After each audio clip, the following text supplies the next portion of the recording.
দর্শক, বেশ কিছু গুরুত্বপূর্ণ খবর আছে আন্তর্জাতিক বিশ্বের। আ ১ম যে খবরটি দিতে চাই সেটি হলো কালকে রাতে এক অভূতপূর্ব ঘটনা ঘটেছে। অর্থাৎ ইরানের পায়ের কাছে লুটিয়ে পড়েছে বিশ্ব শক্তি। কি ঘটেছিল রাতের সেই গল্পটা শোনাবো। পাশাপাশি সুইজারল্যান্ডে পৌঁছে গেছে আমেরিকা এবং ইরানের ডেলিগেটরা। চলছে সেখানে আলোচনা। পৃথিবী কি শান্তির দিকে হাঁটছে? ৩ নম্বর, ট্রাম্প বেজায় ক্ষেপে আছে নেতানিয়াহুর উপর এবং নেতানিয়াহুর ক্ষমতা হারানোর শঙ্কা তৈরি হয়েছে। আগামী দিনে নেতানিয়াহুর ঠিকানা হতে পারে জেলে। পাশাপাশি আমেরিকার মধ্যে ইসরায়েল কি পরিকল্পনা করছে সেই খবরগুলো জানাবো এবং লেবানন ঘিরে সর্বশেষ আপডেট জানাবো। প্রথম যে খবরটি দিয়ে শুরু করতে চাই সেটা হলো লেবানন। বারবার যুদ্ধবিরতি করছে ইসরায়েল। আবার সে যুদ্ধবিরতি লঙ্ঘন করে হামলাও করছে। আমেরিকা ঠাপানি দিচ্ছে, যুদ্ধবিরতি করে চুপ থাকে। কিছুক্ষণ পর আবার অ্যাটাক শুরু করে ওই দেশটি। এভাবে শতাধিক মানুষ তারা হত্যা করেছে বিনা কারণে। পাশাপাশি হিজু বাহিনীর পাল্টা প্রতিরোধে ব্যাপক ক্ষতির মুখে পড়েছে নেতাকাকুর বাহিনী আইডিএফ। বলা হচ্ছে তাদের প্রচুর মার্কাবা ট্যাঙ্ক, ট্রুপ ক্যারিয়ার এবং আদার্স সামরিক যে প্রযুক্তি বা অস্ত্র নিয়ে তারা মুভ করেছিল লেবাননে, এগুলো ধ্বংস করেছে হিজু বাহিনী। পাশাপাশি মার্কাবা ট্যাঙ্কে আক্রমণ করে বেশ কজনকে ওপারে পাঠিয়ে দিয়েছে। এর মধ্যে লেফটেন্যান্ট কর্নেল, বেশ কিছু সোলজার এবং আরো কয়েকজন আর্মি অফিসার আইডিএফ এর ওপারে চলে গেছে। ইন্টারেস্টিং ব্যাপার হলো হিজু বাহিনীর হাতে বেশ কজন মৃত এবং জীবিত আটক হয়ে গেছে। অর্থাৎ দখলদার দেশটির যারা মারা পড়েছে হিজু বাহিনীর হাতে, তাদের লাশও আটকে দিয়েছে এবং বেশ কজনকে জীবিত পাকড়াও করা হয়েছে এবং এরা এখন হিজু বাহিনীর তত্ত্বাবধানে রয়েছে এবং এই বাহিনীর সাথে এখন দর কষাকষি চলছে। মূলত হিজু বাহিনী চাচ্ছে এই আটককৃত লাশ বা জীবিত মানুষদের দিয়েই আগামীতে তাদের দাবি আদায় করতে।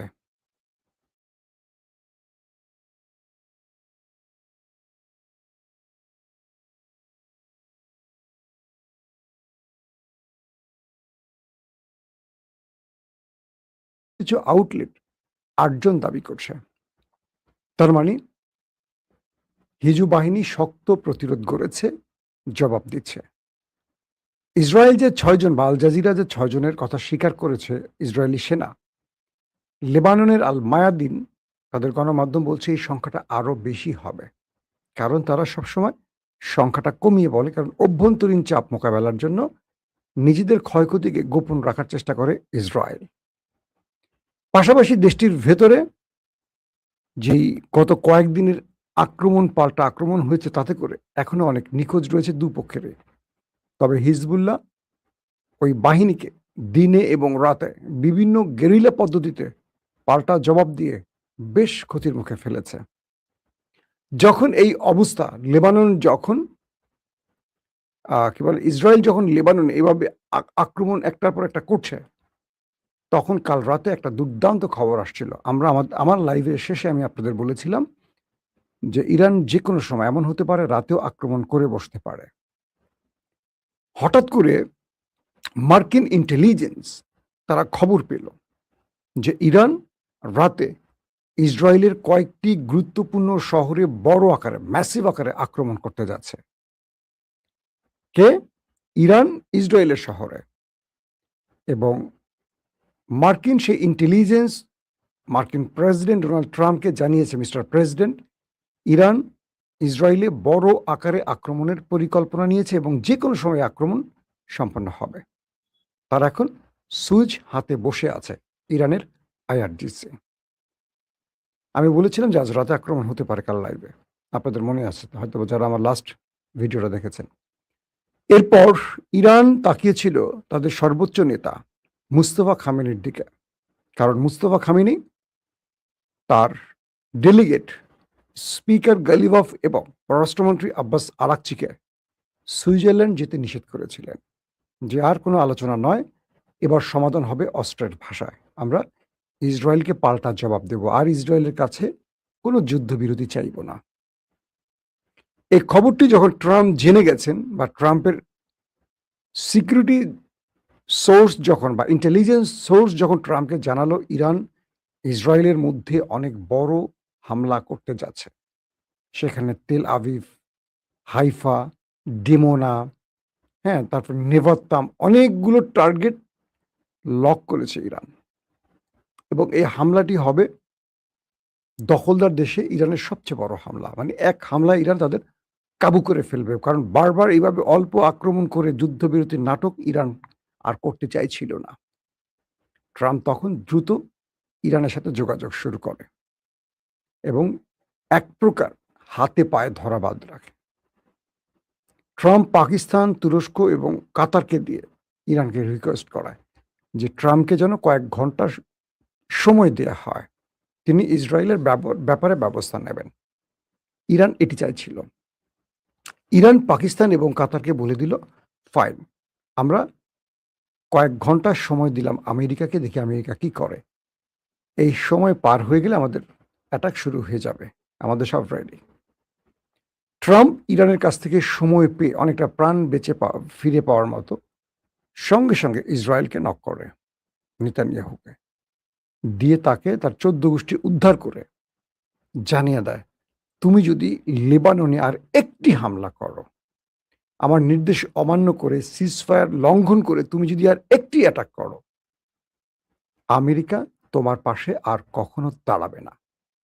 তুমি বিশ্ব শক্তিকে একা মোকাবেলা করবে, আর কখনো না আমেরিকা তোমার পাশে দাঁড়াবে, না কোনোভাবেই তুমি আমেরিকার সহযোগিতা পাবা, কারণ তুমি আমাকে বারবার লজ্জিত করছো। নেতানিয়াহুকে অনেক শক্ত ধমক দেওয়ার পর নেতানিয়াহু যুদ্ধ বন্ধ করে দেয়, অর্থাৎ যুদ্ধ মানে লেবাননে হামলা বন্ধ করে। এরপর এই বার্তা পৌঁছে যায় কাতার, পাকিস্তানের মাধ্যমে ইরানের কাছে। ইরানের সর্বোচ্চ নেতা মুস্তফা খামেনি যখন এই তথ্য জেনে যান, তারপর তিনি তার ডেলিগেট বাগের গালিবফ এবং তার পররাষ্ট্রমন্ত্রী আব্বাস আরাকচিকে সুইজারল্যান্ডের উদ্দেশ্যে পাঠান। তারা রাতে দেশ ত্যাগ করেন সুইজারল্যান্ডের উদ্দেশ্যে। এর কিছুক্ষণ পর এই তথ্য ডোনাল্ড ট্রাম্পের কাছে পৌঁছানোর সঙ্গে সঙ্গে ডোনাল্ড ট্রাম্প তার ভাইস প্রেসিডেন্ট জেডি ভেন্সকে সুইজারল্যান্ডের উদ্দেশ্যে পাঠিয়ে দেন। তারা দুজনই এই মুহূর্তে সুইজারল্যান্ডে পৌঁছে গেছেন। আল জাজিরার তথ্য মতে, মানে আল জাজিরা যে তথ্যগুলো দিয়েছে, সেখানে তারা বলছে কয়েকদিনের বিলম্বের পর পাকিস্তান ও কাতারের মধ্যস্থতায় ইরানের সঙ্গে উচ্চ পর্যায়ের আলোচনায় যোগ দিতে মার্কিন উপরাষ্ট্রপতি জেডি ভেন্স সুইজারল্যান্ডে পৌঁছে গেছেন। স্পিকার মোহাম্মদ বাগের গালিবফ এবং পররাষ্ট্রমন্ত্রী আব্বাস আরাকচির নেতৃত্বে ইরানের প্রতিনিধি দল বলছে তাদের প্রধান লক্ষ্য হল যুদ্ধ শেষ করার অন্তর্বর্তীকালীন চুক্তিটির সব পক্ষ যেন সম্পূর্ণরূপে বাস্তবায়ন করে তা নিশ্চিত করা। অর্থাৎ ইরান বারবার যে বিষয়টি চাপ দিচ্ছে সেটি হলো যে বারবার যুদ্ধবিরতির হচ্ছে, কিন্তু সেটা লঙ্ঘন করছে ওই একটি দেশ। 100 বারের উপরে শুধু যুদ্ধবিরতি লঙ্ঘন করছে, আর ইসরায়েল, ফিলিস্তিন এবং লেবানন বা ইরান মিলে যদি তালিকা করা হয়, তাহলে কয়েক হাজার বার যুদ্ধবিরতি লঙ্ঘন করছে এই দেশটি।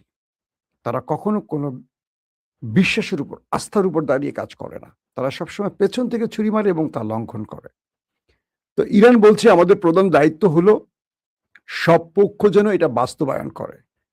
আমরা সিগনেচার করে ঘরে ফিরে শুনবো আবার অ্যাটাক, এটা যেন না হয়। এটা হলে এই চুক্তির কোনো প্রয়োজন নেই। আমরা আমাদের জবাবটা সামরিক মাঠে দেব, অর্থাৎ লড়াইয়ের মাঠে দেব। লেবাননের উপর ইসরায়েলের অব্যাহত হামলার জেরে হরমুজ প্রণালী পুনরায় বন্ধ করে দেওয়ার ঘোষণা দিয়েছে ইরান, কিন্তু মার্কিন সামরিক বাহিনী বলছে জলপথটি সব ধরনের জাহাজের জন্য এখনো খোলা রয়েছে। যুদ্ধবিরতি সত্ত্বেও লেবাননে ইসরায়েলি বাহিনী কয়েক ডজন মানুষকে হত্যা করেছে এবং গত কয়েকদিনে হিজবুল্লাহর হামলায়ও অন্তত 6 জন সৈন্য ও 20 জন আহত হয়েছে আইডিএফ এর, ইসরায়েলি সেনাদের। তো এই হলো আজকের অবস্থা। এখন কয়েকটি বিষয় আপনাদের নতুন করে নোট করতে হবে যে আমেরিকা ইরানের কাছে শরণাপন্ন হলো, ইসরায়েলকে বোঝালো, যুদ্ধ বন্ধ করলো। এক বাক্যের দৃশ্য তো আমরা এখন দেখতে পাচ্ছি আমেরিকার সাথে ইসরায়েলের একটা চরম বিরোধ সৃষ্টি হয়েছে, মাঝখান থেকে পুরো সুবিধাটা নিচ্ছে ইরান। কারণ ইরান দেখতে পাচ্ছে তার চোখের সামনে এতদিন ধরে দুটো মিত্র আমেরিকা ইসরায়েল একই সুরে কথা বলতো, একইভাবে সবকিছু করতো। এখন আমেরিকা পুরোপুরি যেন ইরানের পক্ষে দাঁড়িয়ে গেছে। কথাটা আমি যেভাবে বলছি এভাবে নিবেন না। অর্থাৎ আমেরিকার বক্তব্যগুলো এখন ইরানের বক্তব্য। ইরান যেটা চাচ্ছে সেটা আমেরিকা ইসরায়েলকে বলছে। ইসরায়েল বলছে মিস্টার ট্রাম্প আমাদের সাথে বিশ্বাসঘাতকতা করেছে, সে ইরানকে বিজয় দিয়েছে, আর ইসরায়েলকে পরাজিত করেছে। আর ট্রাম্প বলছে এই যুদ্ধবিরতির মাধ্যমে আমরা ইরানকে নিউক্লিয়ার অস্ত্র থেকে সরিয়েছি। এটা হলো ইসরায়েলের জন্য সবচেয়ে বড় বিজয়, কারণ ইরান নিউক্লিয়ার মালিক হলে সবার আগে ইসরায়েলে গিয়ে পড়বে। আর ইসরায়েলের বক্তব্য হলো যে ট্রাম্প আমাদের কিছু নিয়ে আসে না, ট্রাম্প সবটা ইরানকে দিয়ে আসছে। এটি সত্য ধরেন। এখন ট্রাম্প এতটা খেপেছে নেতানিয়াহুর উপর যে তিনি তার বিরোধী শক্তি নাফতালি বেনেটের সাথে যোগাযোগ করছেন। তিনি অভ্যন্তরীণভাবে মার্কিন অফিসিয়ালদের মাধ্যমে ইসরায়েলের ভেতরে ব্যাপক চাপ তৈরি করছেন যে নেতানিয়াহু যদি এভাবে বারবারই ট্রাম্পের নির্দেশ লঙ্ঘন করে তাকে আগামীতে জেলে থাকতে হবে। কারণ নেতানিয়াহুর বিরুদ্ধে অনেকগুলো দুর্নীতির মামলা চলমান। এই মামলা থেকে বাঁচার জন্য বারবারই কোনো না কোনো ফ্রন্টে তিনি যুদ্ধ করছেন। আর যুদ্ধ যখন করেন তখন যুদ্ধকালীন ক্যাবিনেট নির্দেশনা দেয় যে আদালতের সংশ্লিষ্ট ব্যক্তিরা যারা যুদ্ধের সঙ্গে সম্পৃক্ত তাদের মামলাগুলো স্থগিত থাকবে। এই করে গত 2-2.5 বছর টিকে আছেন, কারণ ফিলিস্তিনে যুদ্ধ করেছেন টানা, এরপর লেবানন, ইরান, ধারাবাহিকভাবে এভাবে নেতানিয়াহু টিকে আছেন। তো নেতানিয়াহুর কাছে ট্রাম্প তার বার্তা পাঠিয়েছেন এভাবে, যদি তুমি আবারও কোনোভাবে অবজ্ঞা করো আমেরিকার নির্দেশকে বা ট্রাম্পের নির্দেশকে, তোমাকে ক্ষমতা থেকে সরানো হবে, তোমার বিরোধী শক্তিকে আমরা ক্ষমতায় বসাবো এবং তোমাকে জেলে চলে যেতে হবে। ট্রাম্প স্পষ্টত বলছে যে পুরো পৃথিবী ওই দেশটিকে ঘৃণা করে, পুরো পৃথিবী ওদের পাশ থেকে সরে গেছে, একমাত্র আমেরিকা ওদেরকে এখনো সাপোর্ট দিয়ে টিকিয়ে রেখেছে। এখন ওরা যদি পেছন থেকে আমেরিকাকে ছুরি মারতে চায় তাহলে ওরা সবচেয়ে বড় বিপাকে পড়বে, বিপদে পড়বে, আন্তর্জাতিক লবির কাছে ওরা একা হয়ে পড়বে। ট্রাম্প এটিও বলছে যদি আমেরিকা সরে যায় ইরান ওদেরকে চিড়ে চ্যাপ্টা করে ফেলবে। ইরানের সঙ্গে ওই দেশটি কয়েক ঘন্টার বেশি টিকতে পারবে না, যদিও ওদের কাছে নিউক্লিয়ার আছে। রাজনৈতিক বিশ্লেষকরা বলছেন ইরানের কাছে নিউক্লিয়ার নেই, তারপরও ইরান দুটো নিউক্লিয়ার সমৃদ্ধ দেশকে পরাজিত করেছে এই যুদ্ধে। আমেরিকা এবং ইসরায়েলের কাছে নিউক্লিয়ার আছে, তারা পরাজিত হয়েছে না ইরানের কাছে, তাই তো ইরান শর্ত দিয়ে এই যুদ্ধ শেষ করালো। আমেরিকা এখন ইরানের সবগুলো শর্ত মেনে সুইজারল্যান্ড থেকে কোন রকম পরিত্রাণ পাওয়ার জন্য সব কথা মানতে রাজি। আর ইসরায়েল নেপথ্যে বসে এই যুদ্ধবিরতি বা শান্তি চুক্তি বানচালের সব ষড়যন্ত্র করছে। ইভেন কালকে সিআইএ, মার্কিন সবচেয়ে বড় গোয়েন্দা সংস্থা, ডোনাল্ড ট্রাম্পকে রিপোর্ট দিয়েছে ইরান আমেরিকার শান্তি চুক্তির ধ্বংসের জন্য, বানচালের জন্য মোসাদ এবং ইসরায়েল কাজ করছে। প্রকাশ্যে এই রিপোর্ট সিআইএ দিয়েছে, সব গণমাধ্যমে আসছে। তার মানে আমেরিকার কাছে আর কোনো বিষয় অস্পষ্ট নয়। এখন আমেরিকা এবং ইরানের হাই ডেলিগেশন সুইজারল্যান্ডে আছে, সেখান থেকে একটি সুখের বার্তা আসতে যাচ্ছে। প্রশ্ন হলো সুইজারল্যান্ডে স্বাক্ষরিত হওয়ার পর দুই রাষ্ট্রের আবারও ইসরায়েল যদি কোনো মিস অ্যাডভেঞ্চার করে, কোনো ভুল অপারেশন করে, সেক্ষেত্রে ট্রাম্প কোন পক্ষ অবলম্বন করবে? ট্রাম্প আবারও কি ইসরায়েলকে বাঁচাতে সাহায্যে আসবে, নাকি ট্রাম্প এখানে ইরানকে কোনো সিগন্যাল দিয়ে বলবে তুমি পিটিয়ে এবার সোজা করে দাও, আমার কথা শোনেন, এবার তুমি পিটাও, আমি নীরব। শুধু ইরান এই অনুমতিটা পাক যে আমেরিকা শুধু বলুক যে তুমি পিটায় সোজা করো, আমি সরে গেছি, আমি আর নাই। মনে রাখবেন কয়েক ঘন্টার মধ্যে ওদের গুরুত্বপূর্ণ শহর আর দেখবেন না, মাটির সাথে মিশে যাবে। এই অবস্থা এখন আছে দুই পক্ষের মধ্যে। দর্শক, ইনশাআল্লাহ আজ দ্বিতীয় অর্ধে আবারও রাতে আসবো। সেখানে আপনাদেরকে আরো গুরুত্বপূর্ণ খবর দেবার চেষ্টা করব। এখনকার মতো বিদায় নিচ্ছি। এক প্রশ্ন করেছেন, বাংলাদেশকে প্রদেশ বানানোর সাহস কত? জি, বাংলাদেশকে প্রদেশ বানাতে চায় আমাদের সনাতন ধর্মীয়দের একটা কুচক্রী মহল। অবশেষে তার পরিচয় পাওয়া গেছে। সেই অ্যাডভোকেট চৈতালি, তিনি আওয়ামী লীগের কর্মী এবং বিজিবির বিশেষ গ্রুপের লোক। বলা হচ্ছে তিনি একটি এজেন্সিরও ইশারায় কাজগুলো করছেন। আমি আবারও বলছি, কালকে কয়েক দফা বলছি, বাংলাদেশ সরকারকে বলব, যারা এরকম